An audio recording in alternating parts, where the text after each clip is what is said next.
Hello my friends. So today we are getting ready for your video of stages of labor. This is where we are now in your journey. We're getting ready for baby to arrive, and so we have to physically and mentally prepare for that.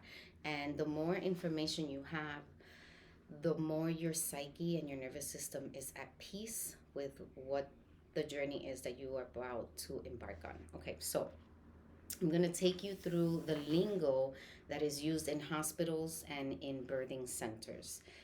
That lingo is very specific, and sometimes when we don't understand what they're saying or what that means, it could make us nervous or give us fear where there's no need to be fear.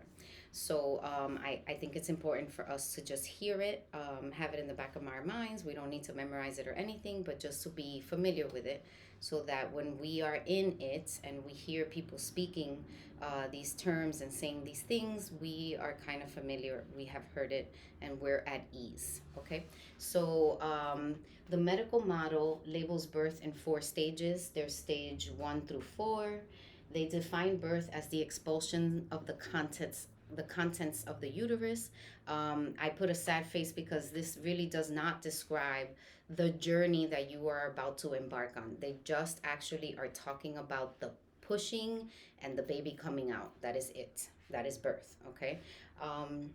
So the pre-labor period is the time coming up to your 9-month window where you are. And it's a lot of toning, a lot of cramping, a lot of uncomfortability, a lot of Braxton Hicks contractions. And what's happening there is that your uterus, this is the top of your uterus is squeezing on the top and releasing on the bottom. It's also squeezing on the bottom and releasing on the top. So you're going to be feeling all of those things, and it's just your body's way of letting you know, hey, we're getting ready to run this marathon. We're getting ready to welcome the baby, and the body is so physiologically aware and so smart that it does this in doses for you so that you are not taking the brunt of any pain that you haven't felt already in small doses. Okay. So during labor, this is what happens. It contracts and then the bottom squeezes, releases. And there are many variations of this. So you can have the contraction on the top and the releasing on the bottom, the contraction on the bottom and the releasing on the top. It will do what it needs to do to get the baby out of the uterus. Okay. Remember always that every labor is different. We do hear stories of our friends and our families and how their labor was, and it's great to hear those stories, but try not to make them yours, because your story will be unique to you and your labor will be unique to you and your baby. All right, so during pre labor, mom might have a discharge as you are waiting to go into labor. You might have a discharge, and that discharge is what us midwives and birth keepers and doulas like to see, because it's telling us that there are cervical changes happening and your cervix is effacing and dilating and preparing for the arrival of the baby. So this usually happens once you are ready and are in labor. And when you wipe, you're going to see mucousy discharge on your paper. It could be brownish, dark brown, light brown, beigey looking mucus on the paper, and that is your mucus plug. And the mucus plug is what holds everything up, and kind of like, it's called the plug for a reason. It plugs everything up. But once the uterus and the cervix starts, the uterus is contracting and the cervix starts effacing and dilating, that mucus plug comes out, okay? And it starts to come down and out of the yoni. And so it is a sign that your body's speaking to you, letting you know we are preparing for labor and for birth, okay? So this indicates, like I said, cervical changes and lots of cramping. All right, give me a second. Let me change the paper. I am an old-fashioned teacher, so I like my charts. Okay, so now let's talk about the first stage of labor. All right, what is that? What does it look like? How is it going to feel? So the first stage of labor in the medical profession is broken up into two phases: the latent phase and the active phase. The latent phase is when you are 0 to 5 centimeters dilated. And then the active phase is when you are 5 to 9 centimeters dilated.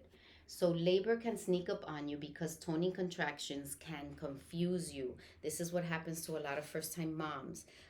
They have lots of toning contractions. Their body's getting ready, the uterus is doing its thing, and we rush to the hospital because we think it's happening. And that's okay, that's all well and good. But once we have the information, we kind of just sit with it and watch it and observe it to see if really, in fact, we are in labor. So, how to tell the difference between toning contractions and labor? I mean, this is right, really important. If you are active, meaning if you are doing something, if you're cleaning, most women go into the nesting phase, and they're cleaning and they're moving things and they're rearranging furniture and whatever it is. If you're active and you have contractions, what us midwives and birth keepers usually say is stop what you're doing. Stop if you're moving furniture, if you're putting away laundry and you're getting contractions, just stop what you're doing and do the opposite, meaning relax. Now, if they are toning contractions only and you change your rhythm, meaning you stopped being active and now you're relaxing and they stop, that means they are only toning contractions. All right, let me say that again. So if they are only toning contractions, and you change your rhythm, if you're active and you stop, and they stop as well, then those are toning contractions. So this is a good way for you to decipher whether or not labor has begun, okay? Or whether or not if these are toning contractions only. Now, if you change your rhythm and they continue, you are probably in labor, okay? Now, this is not going to cease right away. Give it time. Give it a few minutes. Give it 20 to 15 minutes, 15 to 20 minutes, and then you gauge it from there. Okay, so this is usually a good way to tell whether or not you're in labor or if it's toning contractions. All right, so labor contractions engage the entire uterus and they start on your lower back and then wrap around. This is the real deal. This means you are in labor. So this is good for you to know. So they will start on your back, lower back, and then they will wrap around to your abdomen, okay, and to your lower part of your uterus. And that's where you are going to feel it. A lot of women get a lot of lower back pain, and it goes into their hips and then around into their belly, and that is a very good indication that those are the contractions that bring the baby. Those are the ones that we want, and those are the ones that we need for labor. Okay. So the latent phase, this stage is all about what your cervix is doing. Sorry, it's a it's a very passive experience, and you are waiting for your baby to pull the cervix up. Okay, so this can take a while. A lot of us get really excited and we're like, oh my God, it's happening. Let's go, let's go. Remember that your body is opening, stretching, expanding in ways that it never has, especially if you are a first time mom. Okay, so this is the latent phase, and it's doing all these things to get you ready. So, what to do during the latent phase, and you getting all these cramps, and they come and they go, and they stop and they start. We usually tell our moms to walk, move, sway, dance, do everything you want that your body allows you to do and that will make you feel better. Okay, so lots of swaying, lots of walking, maybe stretching. You can do pelvic exercises if that feels good to you. So just always listening to your body and checking in to see what feels good for you. Okay, so now we're going into the active phase. So contractions are usually in the active phase of stage one. Contractions are usually 5 minutes. Uh, they're coming every 5 minutes, 5 minutes apart. They last 1 minute, And that pattern you want for a duration of an hour. All right, so that's called the 5-1 rule. And that is that we want the contractions to be 5 minutes apart, each contraction lasting 1 minute, and we want that pattern for an hour. Okay, so once we have established that, and we are in the 1 hour pattern where every contraction 5 minutes apart, one lasting 1 minute for an hour, then now we're talking, because now your body is getting into the pattern and into the rhythm of birth. So there's an example down here. For example, you can have 1 minute contraction, a 4 minute break, and then it's going to repeat for an hour.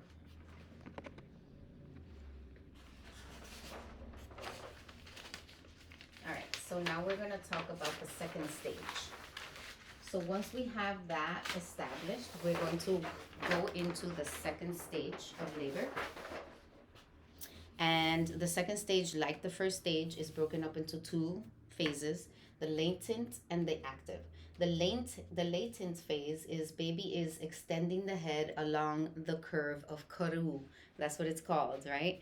And I will show you here in my birth atlas. The baby extends the head along the curve of Karu. And this is what it looks like in second stage. So the baby is extending the head into the curve of Karu, and he is making his way out through the birth canal. Okay, so that's the second stage. Active is pushing. Don't push until there's something there to push. So let's stop and talk about pushing for a while. Your body will tell you when to push. You will feel the sensation. And so we are now talking about a woman who has not had an epidural, because once you have an epidural, that communication is severed between you and your body, and you no longer know when to push. So now you have to be coached when to push. But if you are a mom who is not having an epidural, you will feel, your body will indicate to you when you need to push. Okay, and it is very important that you listen to that, and that you do not push because you think that the people in the room want you to push. It is important that you listen to your body, because your body will never tell you to push when you are not ready. Okay, all right, so when we see the head peeking back and forth, that's when we push, right? Because the head is making its way, it's coming in and it's going out. um, Babies usually, they don't just slide right out. They usually peek out and then come back. So they peek the head out and then they come back in, and then they peek the head out until the head is fully out, and then they turn their head sideways. All right, so pushing.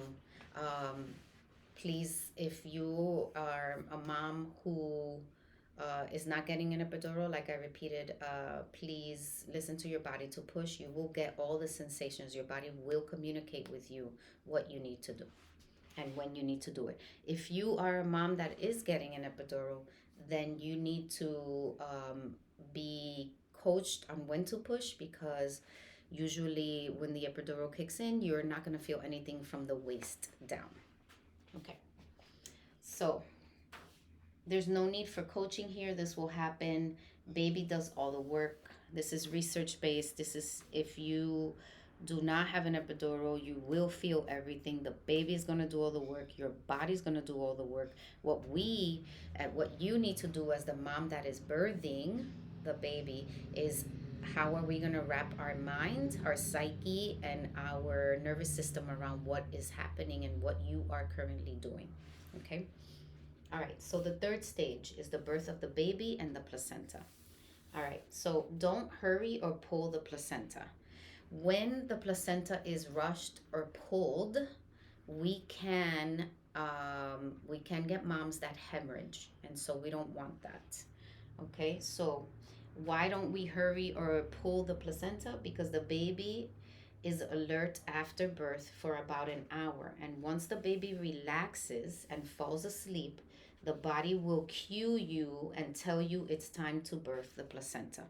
Everything works in unison and is interconnected together. The physiology of you and your baby is connected together. So when your your body senses that the baby's adrenaline levels are calming down, because there's lots of adrenaline when the birth happens and the baby comes out. When the adrenaline levels are calming down and the baby is drifting off to sleep, this is usually when the placenta detaches from the uterine wall and comes down into the uterus, and you will feel it in your yoni. And you're going to feel like you need to push something out. Okay. And some women don't even like, ugh, they don't push like that. They just be like, like they'll cough it out.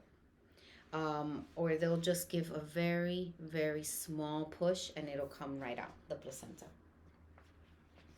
So the delivery of the placenta should always be done under your own authority. It should never be rushed. It should never be pulled. Of course, unless of course there is a medical reason for that to be happening.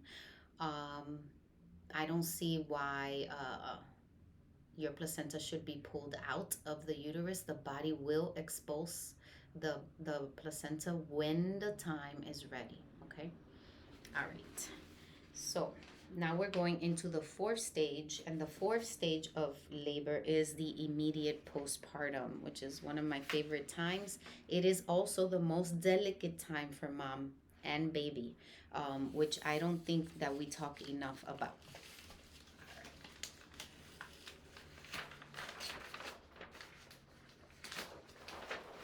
All right. So that is the immediate postpartum, which we have tons and tons of information on, and I would love to share if that's what you need for your journey. Okay, so let's talk a little bit about contractions, and what contractions are like now that we've gone through the stages of labor. So contractions are like ocean waves and they come in sets, okay? So here's a wave, here's a wave, here's a wave, and then the big wave. All right. So this is a mild set of contractions. May feel like cramping or just like a little, oh, it bothers me, but it's not enough to knock me off my feet. It's not enough to make me stop talking. It's not enough to make me just close my eyes and be quiet. But then here, these big ones, those are the strong ones. And every time we have a big, strong wave of contraction, this means progress. This is progress. This is more effacing, more dilation of the cervix, more going down into the birth canal on the baby's part. Okay, so these are the miles set. Strong contractions are your contractions that help the baby to progress through the birth canal. Your body's way of taking care of you so that you don't break or tear, okay? This is why they come in sets. It is your body's way to take care of you so that you do not tear. Because if the body um, did not do this, you would tear and everything would happen way too quickly, and it would not go well. You would not be able to sustain. You would not be able to endure labor or birth. Okay, but the body is very intelligent and it's divine. So it is coded with the ability to help you in the process of birth and labor. Okay, so pushing causes prolapse. Let the uterus push. Pushing happens when you can see the head only. So pushing before you're ready causes prolapse for a lot of women. It also causes tearing, and may cause hemorrhaging. So like I said, if you're not a mom that is getting an epidural, you will feel the urge to push and you're going to know when you need to push.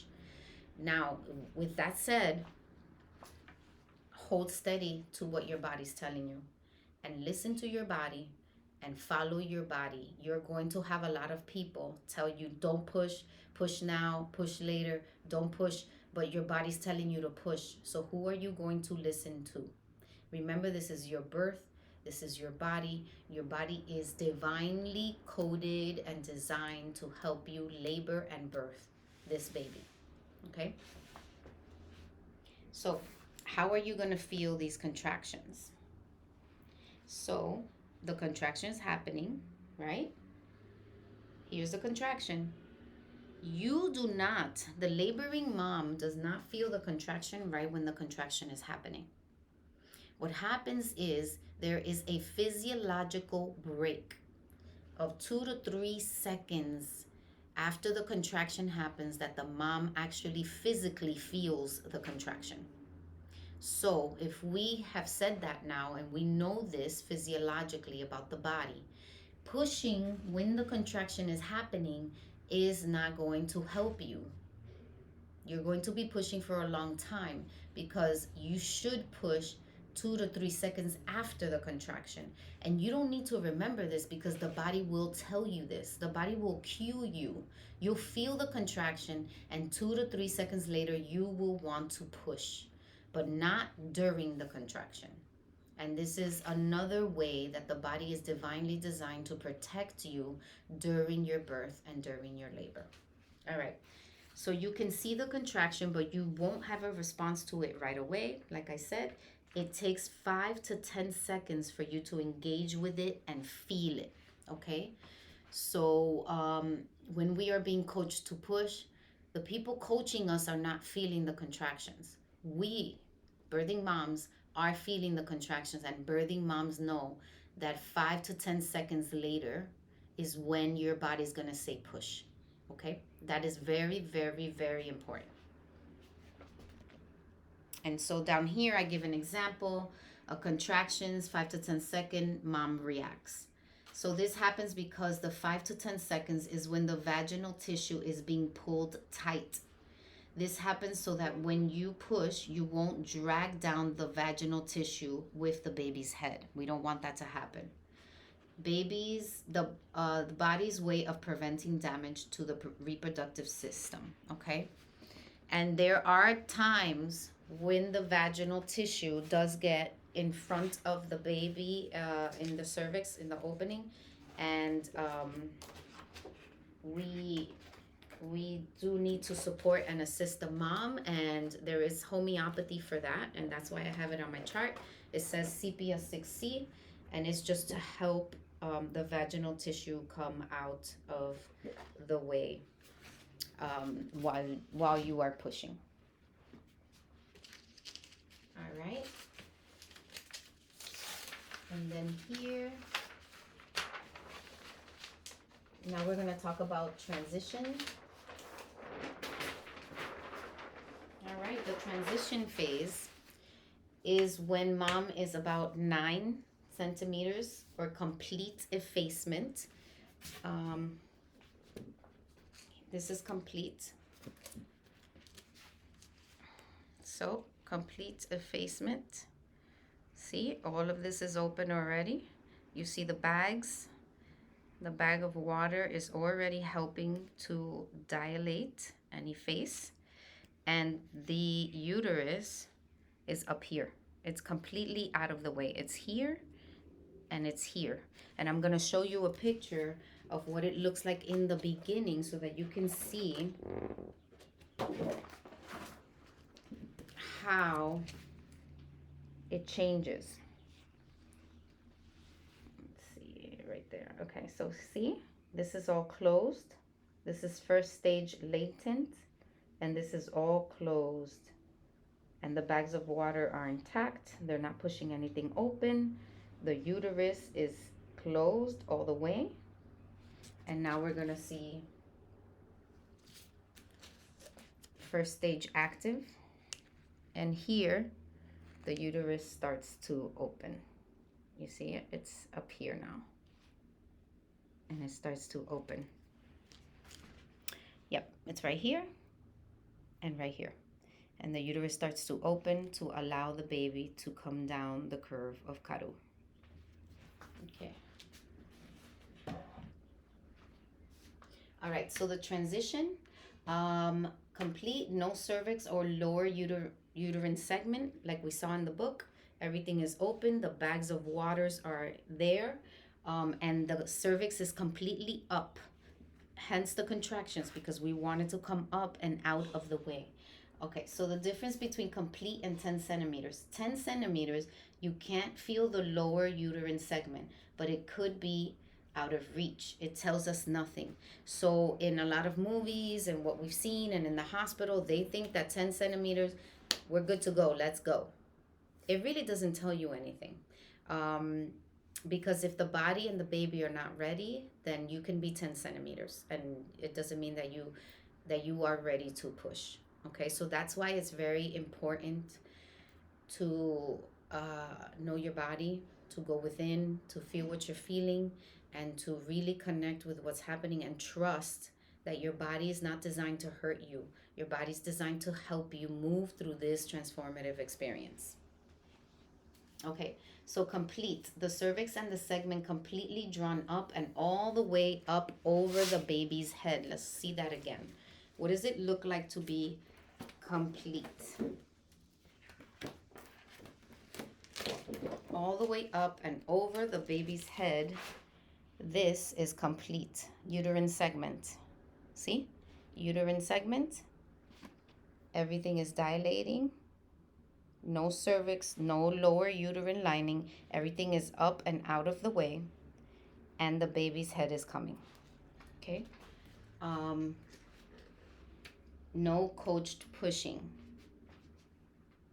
because you don't know if the body's not communicating with you and you're being coached to push. They don't really know what's there or what's happening. I mean, they do vaginal exams, and they'll feel to see if there's effacement, to see if the tissue, the vaginal tissue, is all out of the way, but sometimes you never know. That's why it's very important to just, listen to your body and have that communication going always. Pushing on an incomplete cervix will cause tearing and other issues. Many, many, many other issues that I have seen, I have witnessed, and many women's stories that I have heard about pushing when the time was not right. Lots of tearing, lots of hemorrhage, and prolapse. All right. So after the transition, and mom is pushing and everything is going and happening, mom gets quiet when she's complete. When you are completely effaced, when you are here, when you're there is a point of quietness where it seems like everything has stopped, like labor has stopped. Like mom is like, I could take a nap because I'm exhausted. And that is completely normal. We call it the quietude. During the quietude, whatever the baby needs to do to prepare for the actual birth, and whatever the mom needs energetically, physically, mentally, to prepare for the actual birth, is what happens during this period. Most moms sleep. Most moms drink and hydrate. Uh, and I mean, they can do whatever they want, but most moms want to sleep in preparation for the actual birth to happen. So that's what we call the quietude. This is not in medical books. This is something that midwives, that my teacher, my elder, Wapio, has taught me, that she has seen over and over again in birth. And now that I am going to births, I have seen over and over again in birth this quiet period happening, where the baby is turning, restituting, doing what he or she needs to do to prepare, and where the mom is taking a break. The body gives you a break to prepare for the birth. All right, so it looks like labor has stopped. Contractions back to early labor patterns, 5 to 10 minutes apart. This is where some people freak out. They think that it stopped, and I don't know what's happening. I'm not gonna like labor my baby anymore. I'm not birthing. The birth is not happening. So this is not. It is happening. You're just physiologically preparing for the next step. This is also giving a break to your psyche and to your nervous system, because if we didn't have breaks, we wouldn't be able to finish the birth. All right, so this is built in, this is divinely built in to give you a break for your psyche and your nervous system and also for your body. Okay, so this is a very important part because the baby's head is rotating here. So I want to show you.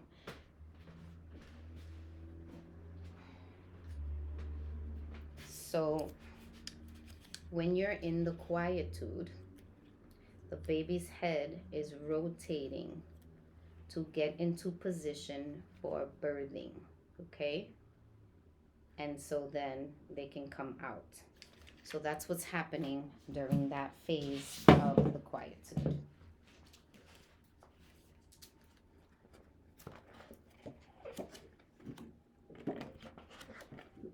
Yeah. Quietude, right here. Mom is complete. Everything stops. Everything slows down. Baby is coming down the canal. And it seems like everything has frozen, but it hasn't. The baby's doing what it needs to do in order to be birthed. Okay? So here, mom gets some rest. It feels transient or high. Some moms can feel like that. This is a very deep delta state, and not to be disturbed by talking, loudness, or questions. The quietude is a sacred time and should not be disturbed because the body and the baby and your mind, your psyche, your physiology is all aligning to bring this baby to the world. And this is a very sacred time. It needs to be honored, and it needs to be taken care of because we want to allow that quietude and that time for the baby to do what it needs to do and for your nervous system and psyche to align to what's going to happen next. Okay. So rest and regain your strength. All right. So that is birth in the medical terms. The next video will be birth in the holistic terms. And we can go through all the phases of labor and birth, holistically speaking.